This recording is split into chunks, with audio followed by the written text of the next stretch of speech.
ይሄ በቆሎ ወደዚህ እንዴት መጣ የሚለውን ነገር እያንዳንዱን አስረዳችኋለሁ። በቆሎ ወደዚህ ሲመጣ መጀመሪያ ላይ እኛ ምንድነው የምናደርገው? መጀመሪያ ላይ ዝም ብለን ለአርሶ አደር አንሰጥም፣ እንሞክራለን። እኛ አሁን ለምሳሌ ይሄ በቆሎ ሲዘራ 10 ዝርያዎች አብረውት ነበሩ ከዚህ በቆሎ ጋር ማለት ነው። 10 ዝርያዎችን በመስመር አድርገን ዘራን።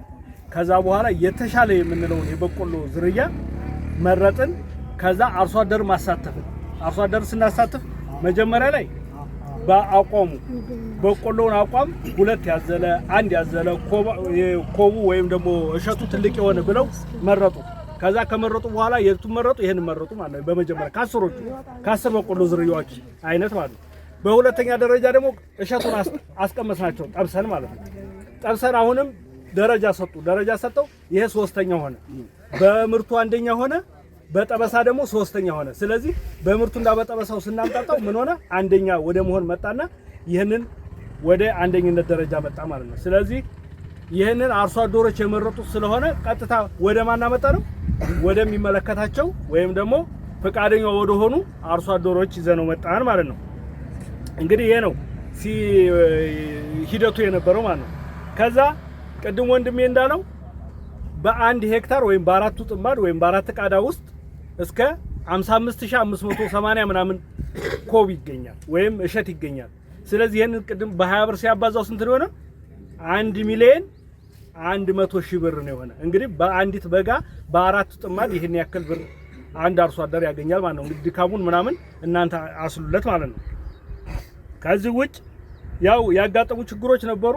በጣም ብዙ ያጋጠሙ ችግሮች ነበሩ። ይሄንን ስንሰራ ከሚገርማችሁ ነገር አርሶ አደሮች በብዙ ልፋትና ድካም ነው ይሄን እዚህ የደረሱት። ለምሳሌ በዘንድሮ ዓመት እንደምታውቁት ነዳጅ የለም፣ አይታችሁት ከሆነ ማለት ነው። አሁን የነዳጅ ጉዳይ በጣም አስቸጋሪ ስለሆነ በጣም ለፍተዋል፣ ደክመዋል። ይሄንን ያጋጠመን ችግር ነበረ። ሌላው በስተመጨረሻ ያው እንግዲህ እኔ የምለው የመስመር አጣጣሉን ሁሉን ነገር ለነሱ ስልጠና ሰጠናቸዋል። ያው ለእናንተም ነገር ከነገ በኋላ ፈቃደኛ የሆነ አርሶ አደር ካለ ስልጠናውን መስጠት እንችላለን። ምንድነው ስልጠናው? በቆሎ ሲዘራ በመስመር ነው የሚዘራው አይደለ? መስመር ካልሆነ ያለ መስመር በቆሎ ከተዘራ አይሆንም። ምክንያቱም በቆሎ ወንድሙን አይወድም። እንደምታውቁት በቆሎ ወንድሙ ጎኑ ካለ እሸት አይሰጥም ወይም አዘል አይሰጥም። በቆሎ ወንድሙ ወይም ማሽላም እንደዛው ነው ባህሪያቸው ማለት ነው። ምክንያቱም ከጎኑ ካለ እዚች እኔ እንደውም አይቻለሁ አንዲት ፈልጌ አግኝቼ ሶስቶች አንድ ላይ ሆነው ከሶስቶች መካከል ሶስቱም አልያዙም። ከሚገርማችሁ ነገር እዚህ በጀርባናት ማየት እንችላለን።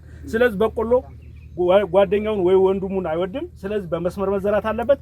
መጀመሪያ ስንዘራ ልክ እንደዚህ ነበር ተባዩ ማለት ነው። ያው ለአርሶ አደሮች ስልጠናውን ሰጠናል። ከ4 ከ5 ጊዜ በላይ ነው የረጨነው።